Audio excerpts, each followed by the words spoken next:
welcome to the Grit and Grace podcast. I am your host, David Horn, coming to you from my garage gym in a small town in Illinois. This is episode 3. I didn't hear no bell. Quick disclaimer, I'm not an expert, a therapist, nor a doctor. I'm just a guy trying to get through this thing we call life on this rock we call home. And as always, please remember Jesus is the reason, the light, and the way. Always be the light. So the title of this episode comes from the Rocky V movie, but it's also from things that I've learned over time. Just because things seem hard or people are difficult at times doesn't mean the game is over for you. It's actually an invitation to rise up. It's in these kind of moments where we feel down, where life's challenges seem to be hitting us hard. We do have a choice. It may not seem like it, but that choice is to keep going. That choice is to move forward. No matter how rough it gets, we don't have the luxury of hearing a bell to know that the fight is over. Let's talk about these hard times, like dealing with loss, difficult relationships, or even the feeling of being discarded. These can all make you feel like you're fighting a losing battle. And if we were to look at the hard times like a boxing fight, sometimes it's going to feel like that bell is about to ring and we're done. And then other times it's going to feel like the fight's just over. But the truth is, the bell doesn't dictate the end. It's how we respond that matters. Marcus Aurelius said, the impediment to action advances action. What stands in the way becomes the way. So these obstacles we face often are the things that shape us, just like the way a tree can grow around a rock. The challenges we face, whether external or internal, aren't just the things to endure, they are the opportunities to move forward. So when life gets tough, we don't give up. We use those struggles to grow. Sometimes it's like shedding old skin to reveal something stronger. We may not like it at the time, but this is how true growth happens. I'm sure you've all faced some tough situations yourself. Maybe it's a relationship. Maybe it's a job that's difficult and weighing you down, or just the grind of life. Here's the thing. When we face these tough times, we're always dealt 2 choices, one to respond or one to react. Just know it's not what happens to you, but how you react that matters. It's so easy to let our emotions drive us, to react impulsively in the heat of the moment. But when we react from a place of pain or fear, we often fall into our own delusion and start thinking that avoiding the discomfort is the answer, when that's actually one of the worst things that you can do. True growth comes when we learn to pause, reflect, and respond thoughtfully. The people you allow in your life and the way that you let them affect you have a huge impact on your peace. You don't need to react every time something goes wrong or someone is in your face. Often silence is more powerful than anything you could say. Instead, practice being still, just like we talked about last episode in Exodus 14:14, which I keyed on then, reminds us, the Lord will fight for you. You need only to be still. We have learned there's a strength in learning to pause, to breathe, and to let God fight the battle for you. People are a lot like branches on a tree. You see, not all the branches are meant to stay. Some are necessary for a season, while others just weigh us down. Difficult times, difficult moments, they can either break us or they can build us. The challenge is to choose to let them build us. Seneca put it this way, difficulties strengthen the mind, as does labor the body. Every tough moment you face is an opportunity to strengthen your inner resilience. Think of it as lifting weights for your soul. It's not easy, but it's necessary for growth. And when things feel too hard, I like to remember Matthew 11:28-30, where Jesus says, come to me, all you who are weary and burdened, and I will give you rest. This just isn't about physical weariness, though. It's about the burden of life, the pressure we feel when things are hard. But Jesus promises rest, not just sleep, but peace in the midst of a storm. So how do we deal with hard times and tough people?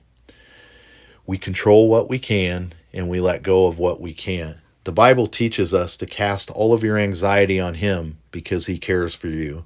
That's in 1 Peter 5:7. Your control lies in how you respond. It's in your attitude and it's in your choices. When we face people who take more than we give, we have to protect our peace by making sure we don't fall into the trap of expecting others to always treat us in the way that we treat them. It's easy to feel like a victim of life's circumstances. We've all been there. We've probably all done it. But the true strength comes from realizing that you have control over your reactions. It is the one thing in life you do control. You control how you react. You control if you respond. One of the things I've learned through life's struggles is the importance of persistence. I'm not the fastest, the smartest, or the best. But understanding you don't have to be any of these things is key. Understanding it's not about perfection, but it's about consistency and discipline. Even when things get tough, we stay disciplined, we stay consistent, and we press forward. Marcus Aurelius wisely said, "The happiness of your life depends upon the quality of your thoughts." So what are you thinking about in the middle of a struggle, or if you're going through struggles? Are you thinking about how hard it is? Or are you focusing on how to overcome it? What lessons can be learned from this struggle or the struggles you're going through? You see, if you understand no bad situation is wasted, then you'll understand there is a lesson to be gained from every struggle or every struggles that you're going through. Everything has a purpose. This brings me to Jeremiah 29:11. For I know the plans I have for you, declares the Lord, plans to prosper and not harm, plans to give you hope and a future. Your mindset shapes your actions and non-actions. Don't let the weight of someone else's perceptions control your progress. There are two types of people in the world. Those who will do what they are told, no matter what is right, and then there are those who will do what is right, no matter what they are told. Which one of these are you? Which one do you want to be? There will be times when you feel like the world is against you, when you're surrounded by negativity, or when people aren't treating you right. But here's the thing, don't ever give up. Keep moving forward. No matter how fast, no matter how small your steps are, don't quit. Keep moving forward. And it always brings me back, and I'm always reminded of Proverbs 24:16, which is so powerful. It says, for though the righteous fall 7 times, they rise again. It means you get back up. It means you will face setbacks, but you have the strength to get back up. You have the grace to move forward. And remember, as Psalms 37:24 assures us, though he may stumble, he will not fall, for the Lord upholds him with his hand. We've talked about this before. God has your back. Even when the world seems like it's falling apart and everything around you is going wrong, he is there and he will pick you up. Hard times are inevitable. We all face them, and they're always going to come. And people will test you. Life will challenge you, but you don't have to let it be the end of your story. It's like a boxer who hears the bell. He has a choice. Does he lay there or does he get back up? You have that same choice, but I'm telling you to get back up. You can do the same. You can be that boxer who faces the adversity and gets back up no matter what. You can keep going. You just have to believe it. Seneca once said, no man is free who is not the master of himself. True freedom comes when we master our reactions, our emotions, and our mindset. And I tell you, that's where the true power lies. The power is in how you respond, not to the circumstances around you. That's how you eliminate being that proverbial victim of everything. You're always the victim. You've met these people with that victim mentality. Well, this is how the power lies in you. It's how you respond. It's not the circumstances around you.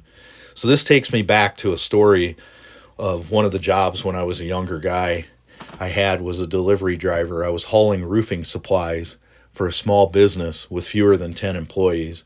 It was a sweltering hot summer day. I mean, the heat index was up over 100, and I had a packed schedule. I was running back and forth with heavy pallets of shingles. You see, I could use a forklift to load them, but most of the time I had to hand unload them on the job sites. So I also was in charge of, because we were in an old school building maintenance, and that was usually secondary to any deliveries unless something went wrong in one of those offices and it was urgent. So during one of my runs, I'd just gotten back and I was getting ready to reload for another run, and the owner called me over to ask me to take his lunchbox out to his car so he wouldn't forget it. So here I am running late, because you're always running late when you're driving and you got time schedules, and this guy wants me to take his lunchbox out to his car. So I did it begrudgingly and I went back to work. So I ran a few more deliveries, and later, as I was loading more roofing materials for more deliveries, that same owner summoned me over to him. This time he was standing out front of the office section of the building, and he had a scrub pad with him, and he was standing next to a large smelly garbage can, and he had a bucket of water with soap in it. And he told me that he wanted me to clean this garbage can out by hand. I told him I would do it after finishing my deliveries, but he insisted that I do it immediately. So there I was, scrubbing the inside of this filthy garbage can by hand, and not just doing this, but having all of this pressure of all these deliveries that have time frames. There was another boss that was over the roofing side of it, and, not wanting to get in trouble with that boss. And then you combine all this with one of the hottest days of the year, and I was pretty furious. But instead of reacting, I paused and asked myself, what can I learn from this? I can almost smell the garbage. I can almost smell the soap. I can almost feel the sweat on my body as I tell this story. But I realized I couldn't control what was being asked of me to do. But what I could control is my response. I told myself, whether I'm sweating over unloading roofing materials or I'm sweating inside of this garbage can, I'm still getting paid. So to this day, I don't know why he treated me that way, or what I did to him, or what he was trying to do to me. But what I do know is I didn't give in to the adversity that he was creating. I kept moving forward, and I grew stronger in the process of it. So as James 1:2-4 says, consider it pure joy, my brothers and sisters, whenever you face trials of many kinds, because you know that the testing of your faith produces perseverance. Let perseverance finish its work so that you may be mature and complete and not lack anything. I want you to take a moment after hearing that story, and I want you to reflect on the following. And I want you to be honest with yourself. What have your responses been to the challenges that you faced in life? Did you react impulsively, or did you respond thoughtfully? Where can you exercise better control in your life?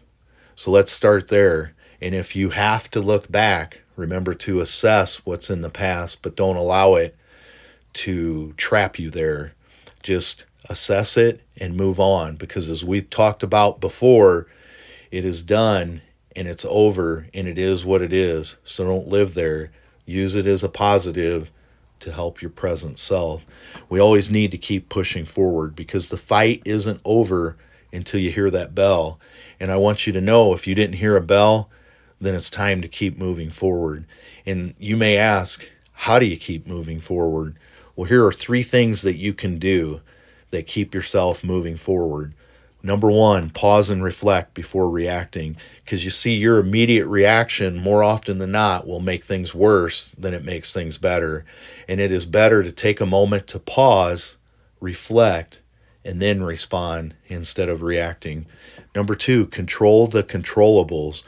Dwelling on things outside of your control, whether it's how others are treating you or just life's unpredictability, they just lead to frustration and stagnation.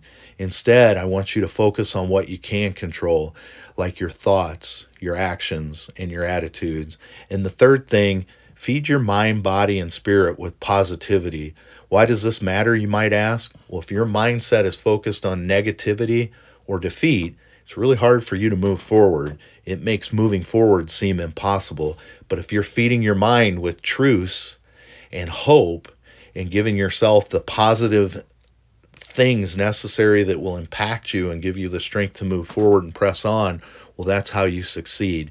So really, your words are like spells. And often we can get into it, spelling spells.